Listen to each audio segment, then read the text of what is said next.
You're really clueless, aren't you? The inheritance, the inheritance. Hurry up and hand it over."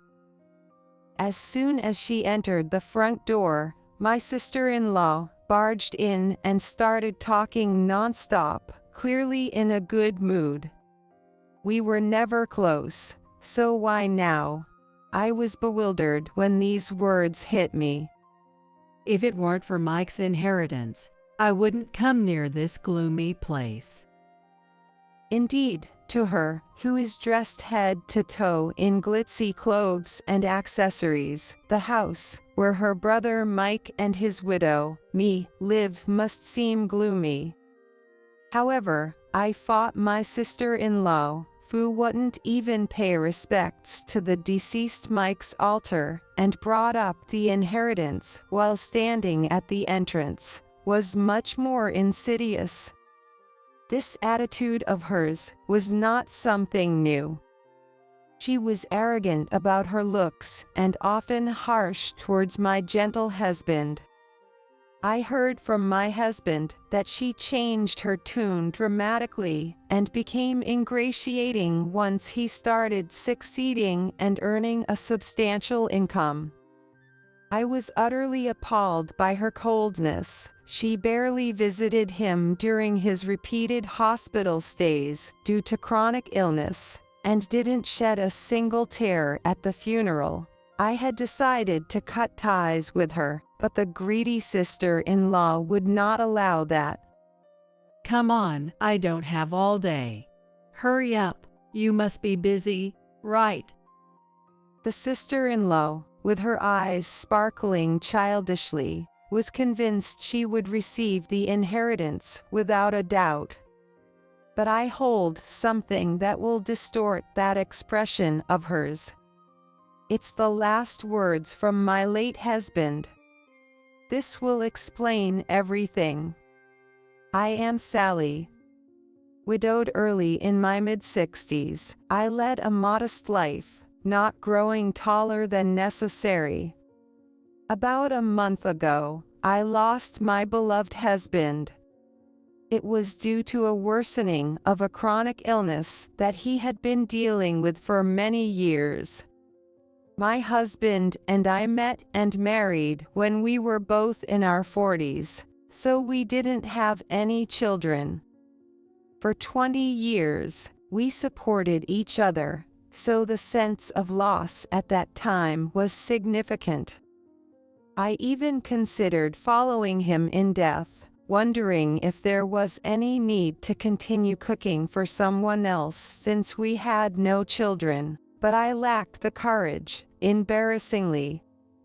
Moreover, my late husband repeatedly told me, "No matter what happens to me, don't get discouraged. You are an independent and wonderful woman." I couldn't ignore the words of my husband, now his last testament. Life changed drastically after my husband passed away. I was with him in the hospital at midnight, and right after, I was arranging the funeral, and everything proceeded smoothly. It was the only time I was saved from being sad or thinking about my husband in a daze. Encouraged by many, including my sister and her husband, who helped with the funeral preparations, I managed to get through that tumultuous month.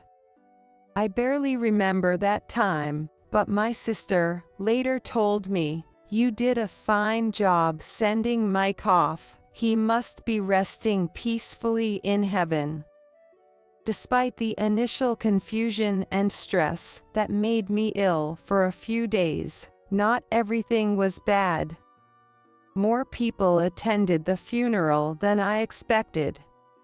Since my husband had originally worked for a nationally known company and was an executive at its headquarters, I expected that many people I did not know would be there. Indeed, the people from the company who attended the ceremony spoke highly of my husband's good character, and even sent him off with tears in their eyes. There were even attendees who flew in from international branches, sharing how they often went out for drinks when my husband visited their locations.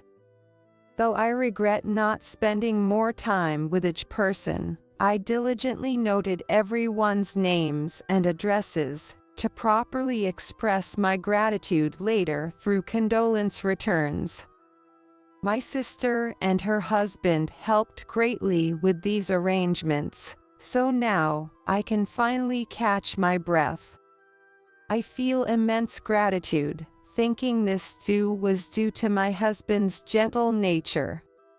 While I want to boast about being blessed with such a wonderful person, I sometimes wonder if that was always the case, particularly because of my sister-in-law.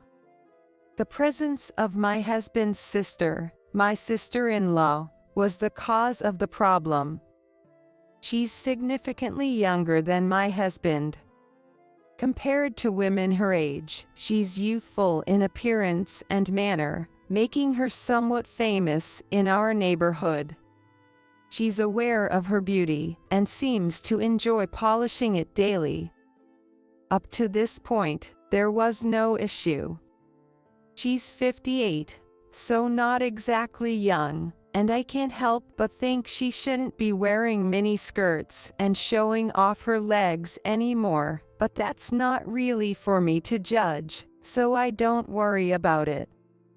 The problem is that she always finds a way to make snide remarks to me.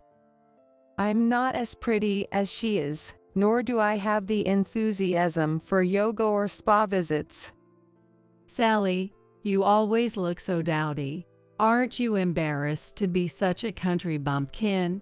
Mike was wealthy, so why didn't he marry someone more beautiful? She greets me with such insults and scrutinizes everything I wear as if appraising its value. What's with using a no-name brand bag at your age? And those shoes. How long have you had them?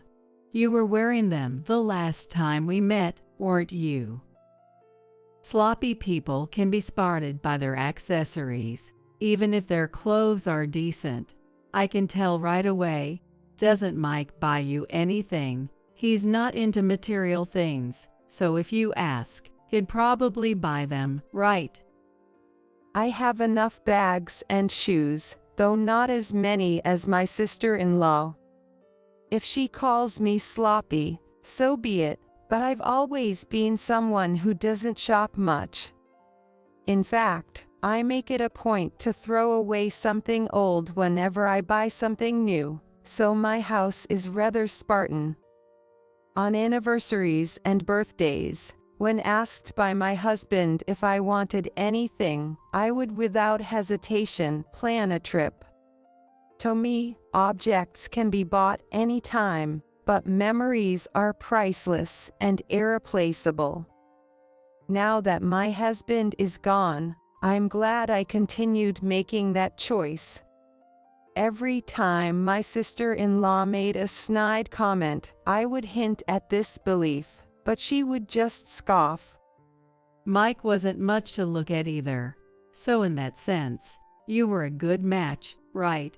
But grabbing such a man to marry must mean you were after his money, weren't you?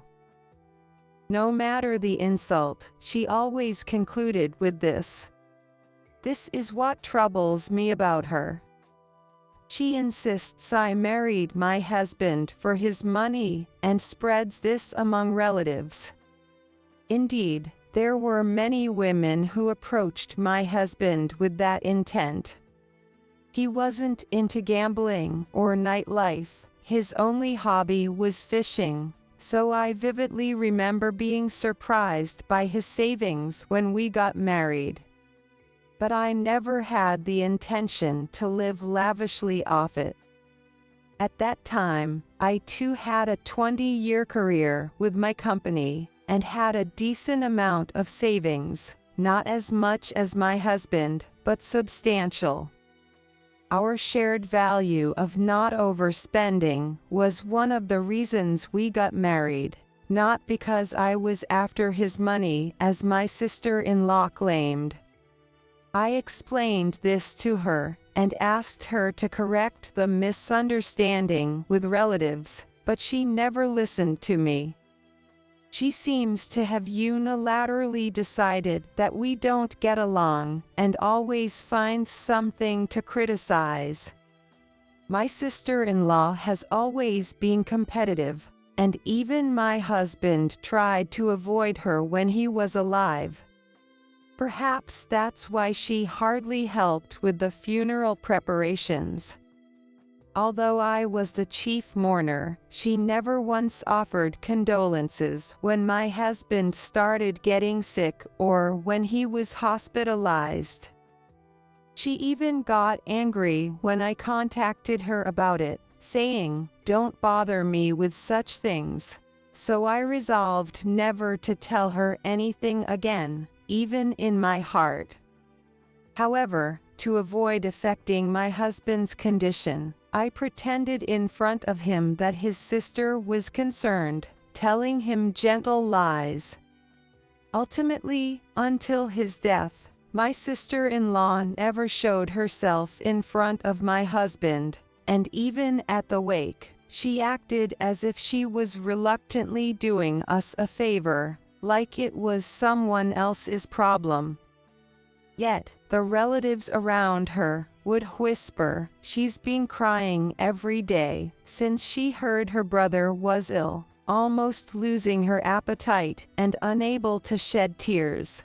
That's why she looks so drained. Maybe she didn't visit the hospital because she couldn't bear to see Mike in a weakened state." Hearing this, I was overwhelmed by an indescribable frustration, mixed with the shock of losing my husband, and I teared up right there. My sister-in-law, talked about as if she were a tragic heroine, looked too well-nourished to have lost her appetite, with no tear stains or swollen eyes. Despite telling me not to contact her, she acted meekly in front of the relatives. My sister, sensing my feelings, skillfully led me away. Otherwise, I might have lost my composure, yelled at the relatives.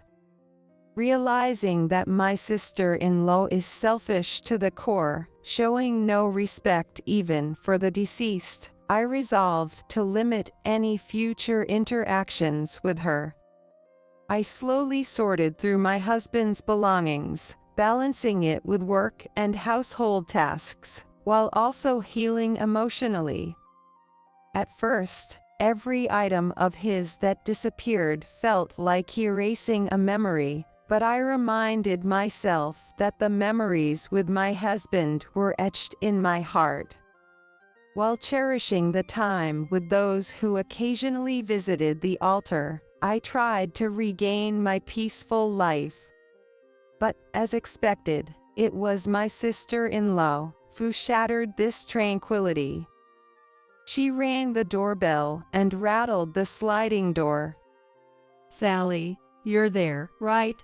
Your sister-in-law has come all this way, so open up." I never thought of her as my sister, but she yelled as if to make sure the neighbors heard. I was hanging laundry and couldn't pretend not to be home. "What were you doing? You made me wait so long. I almost got sunburned."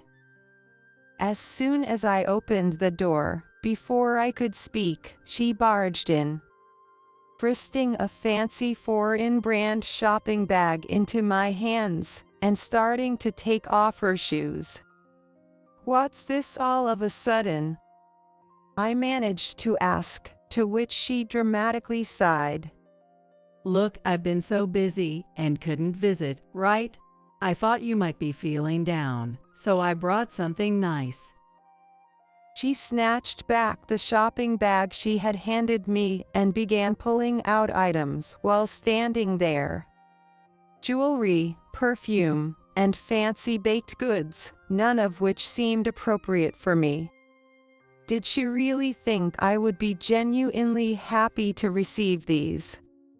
Besides, my sister-in-law acted obnoxiously nice to me today.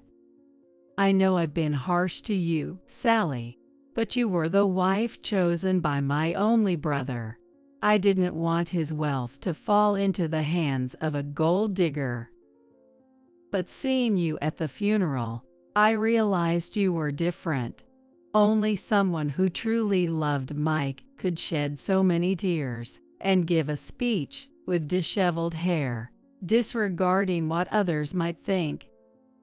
She's not used to praising people, it seems. Even when trying to appease me, she comments on my appearance and actions. However, the way she looked at me seemed almost respectful, as if meeting someone she admired, infused with a certain passion. Despite my confusion over her abruptly changed demeanor, she continued to shower me with compliments. Feeling increasingly suffocated by the presence of someone whose true thoughts were inscrutable, I gently said, "I'm sorry, but I haven't settled the estate yet. The house isn't in a state for visitors, so perhaps you could just pay your respects to Mike." Then, with her usual cold gaze, she looked at me and shouted, "You really are oblivious. Do you think I came here just to see your gloomy faces?" It's about the inheritance. Isn't that obvious? You shouldn't have to make me say it. "Excuse me." Confused by my sister-in-law's demanding gesture, palms up as if waiting to receive something, I was at a loss. How long do you think I've waited? I have a pretty good idea of how much Mike earned, so I know roughly how much I should get from the inheritance. Even if you try to hoard it, Sally, it's futile. Hand it over now. If you think of deceiving, I'll call the lawyers and the police. The division of property is being handled by the lawyers, so there's no deceiving here. Don't play dumb. I'm entitled to half of the inheritance. It's supposed to be split between you and me, right? I tilted my head at my sister-in-law, who was screaming with her face beet red. I had heard from the lawyer that siblings of the deceased are entitled to a quarter of the estate, which is divided further if there are more siblings. Since my husband and his sister were the only siblings, she would normally receive a quarter of the money. However, my husband often spoke about this issue before he died, pondering what to do.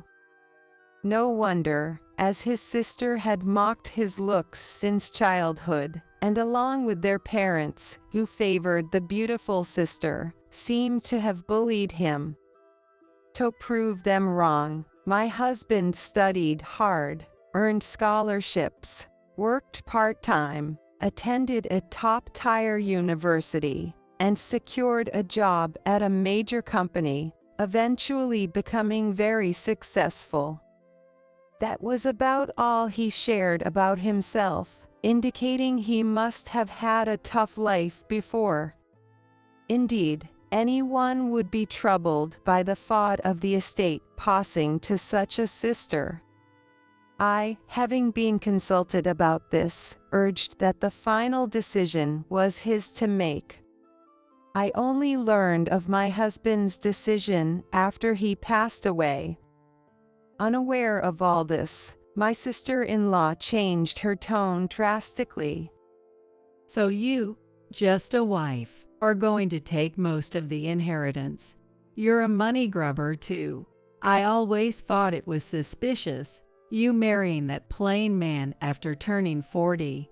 The only reason to spend a life with someone who has nothing but money is clear. Listening quietly, what about love? What about values? It's all just talk in the end. Give me half of my share right now, and I'll disappear, so hurry up. Her sweet words and gifts seemed aimed at wresting my inherited wealth. Given her constant antagonism, I had suspected some ulterior motive. Her loudly screaming at the entrance of the house, where my husband's altar stood, confirmed her extreme lack of morals. I wondered what my husband, listening quietly from heaven, would think, and told my sister-in-law to wait while I fetched a certain document. Her eyes lit up upon hearing this, saying things like, "You really are understanding, Sally, and let's go have some fancy French food with that money." I didn't respond to her pace, and brought the document from the back of the room to give to her. "Here, from Mike, this is for you." What I handed her was my husband's last letter, his will. Upon realizing this, she quickly unfolded the tri-folded paper and scanned through it. Her perfectly symmetrical eyebrows moved up and down, clearly showing her disturbance at the letter's content. What does this mean? I didn't know anything about this. Her ignorance was her own fault for never trying to see her brother. I almost spoke out, but she slumped down weakly, likely not to grasp my words. The will stated that my husband shall inherit all his property to me. As a final act of gratitude to his wife, who had supported him in every way, leading a peaceful and fulfilling life together, he dedicated everything he had to me, leaving behind a letter so passionately worded it was almost embarrassing to read aloud. Reading this, I felt a warm surge of emotion, realizing that even in illness, my husband had thought of me, even though the main goal was to leave not a penny to his sister. In the end, there was absolutely no money left for the sister-in-law.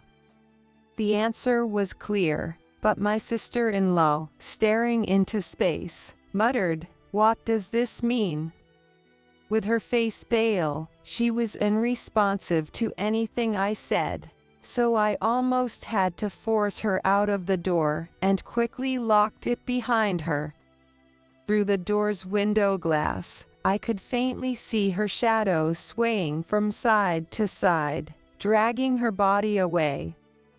I thought she wouldn't bother me after reading the will, but to my dismay, she called me the next afternoon. I never thought you were such a vile person, Sally. You deceived me so well. Even over the phone, I could feel the intensity of her fury, giving me chills. But I hadn't done anything wrong, and I didn't deserve to be called wicked by her. I was about to respond, but she cut me off. You think you've got the upper hand by pushing me down. Well, too bad, because you're about to see your face twist in agony. This is your punishment for angering me. I won't forgive you even if you beg. I vaguely understood she was talking about the inheritance, but I had no idea what she meant by me feeling pain or begging.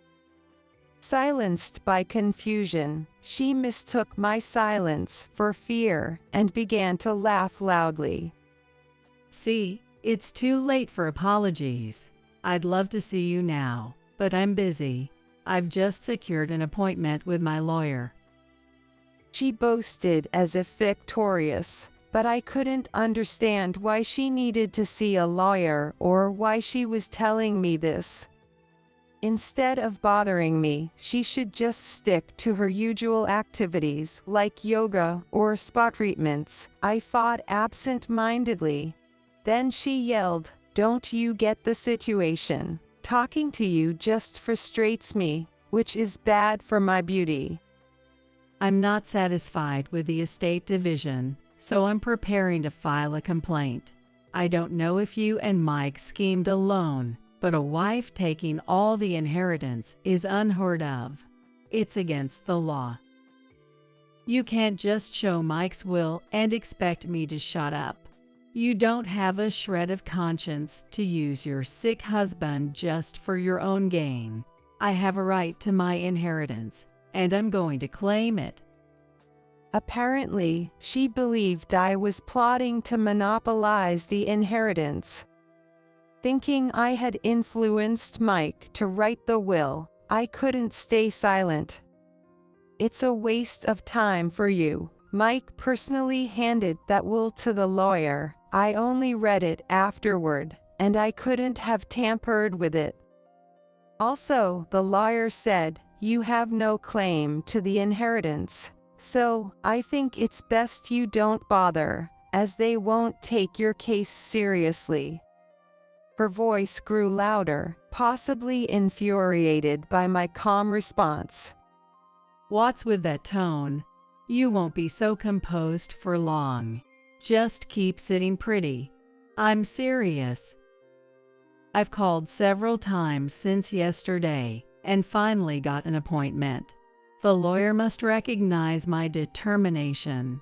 They're on my side, and can even get me compensation from you. With a villain-like line, remember this, she hung up the phone. I couldn't fathom why she called, as she wouldn't have listened to anything I said. Perhaps she thought the mention of a lawyer would unsettle me. Far from reflecting on not receiving a penny from her brother, she was determined to take it by any means, which was almost refreshing. Months passed without incident, and I managed to tidy up my husband's cluttered study. Gradually packing up, I left our home filled with memories of my husband.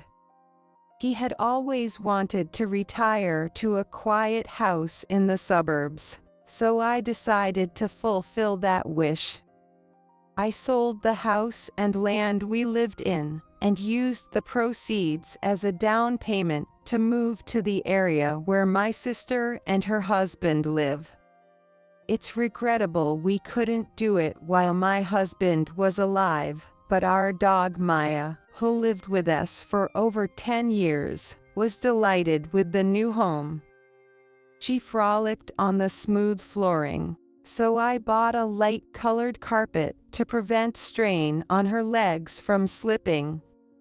Letting go of our old home meant fewer possessions, but it also meant I could gradually create a more comfortable living space, which gave me something to look forward to. Yet, the eerie feeling of my husband not being there lingered, making the sparse furniture seem even lonelier. Especially when Maya was asleep, I found myself lost in thought, though I knew it wasn't good for me. One day, my phone rang as if to interrupt my hazy feelings. I jumped up and picked up the phone without checking who was on the other end of the line. You're going to kick me to the bone, you pestilence. It was my sister-in-law. Her sudden yelling woke me up completely, but I still had no idea what she was on about. Sensing my silence, she continued, without waiting for a response. It's your fault I'm getting divorced, because the inheritance didn't come through. What? My absurd response was just a guess at her meaning. She probably told her husband they would get my husband's inheritance, and their relationship soured when it vanished. But to reach divorce over not getting an inheritance speaks volumes about the fragility of their marriage. It's not fair to dump their issues on me. Why don't you apologize instead of staying silent? Your fault we can't make ends meet. What am I supposed to do all by myself? You could get a job, you're still young in your 50s. She fell silent after my calm reply.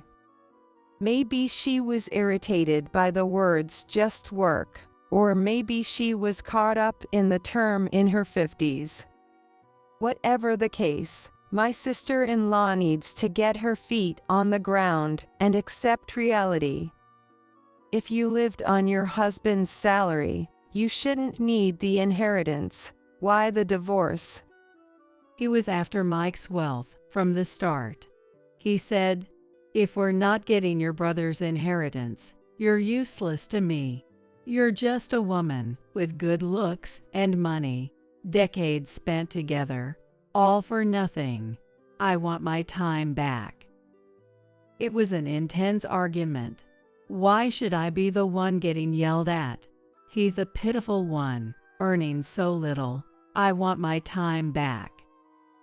I only met my sister-in-law's husband when they got engaged, and then at holiday family gatherings. Like her, he favored flashy brands and luxury cars, giving off a frivolous impression. Her comment about his low salary suggests they probably both relied on approaching others for money. They surely had no savings and must have been living off my brother-in-law's income. Given the luxury items both my sister-in-law and her husband flaunted, they had no right to complain, having indulged themselves with his money. He married her out of selfishness and a penchant for extravagance, so it was all his own doing. I even got turned away by the lawyer I consulted, who confirmed there was no inheritance for me. Everyone's against me, but you're the one I can't forgive. If you hadn't been around, none of this would have happened. My sister-in-law apparently went to her lawyer, even though I had called to stop her. As I said, it was a wasted opportunity and a red herring. Sally, you must have brainwashed my husband, right? He said he should have married someone like you. Why does your name come up in his words? You must have been seducing him behind my back. How does that even make sense? I don't even have your husband's contact information. Lies. My husband has never praised a plain woman like you before. You must have seduced him and had an affair. Confess, and I might forgive you if you give me the inheritance. Huh? This conversation is pointless. Overwhelmed by her absurd accusations, I ended the call. The house was already being demolished, and the land was sold, so her showing up would be futile. I hadn't shared my new address, so our chances of meeting were nearly non-existent. I immediately set up a call block, deciding to live peacefully from now on. About 6 months passed, and I adapted to life with my dog, Maya. I dined out once or twice a month with my sister and her husband, enjoying my days. Sometimes we ate in the room with my husband's altar, which he probably appreciated. Thanks to regular health checks, my recent medical exam showed no issues, and local shops provided convenience, leaving me with little worry. The only concern was a call from the social services a few months back. Divorced and broke, my sister-in-law had applied for welfare. However, officials stated she couldn't receive it if she had family to assist, but relatives who once flattered her unanimously refused to help. Her lavish past was well known, leading to her isolation from family. Social services then contacted me, but given her past actions and motives, I felt no obligation to help. I don't care if she was on good terms with my husband before he died, but since she and her ex-husband joined forces and slipped up together, only looking for money, and did not even behave properly at the funeral, I have no right to do anything about it now. I hope that she will reflect on her actions and live her life, since she herself became addicted to money, even though she had always said that I was just after money. I don't know what happened after that. According to rumors, my sister-in-law got into trouble at the job she finally found and resigned in a flash. The neighbors of the house where my sister-in-law was living found out that her ex-husband was no longer around and moved out. When they found out about the mature divorce, which could be taken as a lie or a truth, no one around me knew how my sister-in-law was living or where she was, and I gradually forgot about her because I myself was not interested. Having regained peace of mind, I spent more time with Maya than ever before. Maya, who had always been quiet like my husband, stopped barking as she got older, and I was worried about her. My sister, who had always been a dog lover, must have grown attached to Maya as she often took care of her, because one day she suddenly contacted me to tell me that she had gotten a puppy. I excitedly went to my sister and her husband's house, and was greeted by him. Immediately, Maya's eyes lit up as she walked up to the puppy and looked at it with delight as it bounced around. I watched the scene with a smile on my face, hoping he would become a good friend to Maya.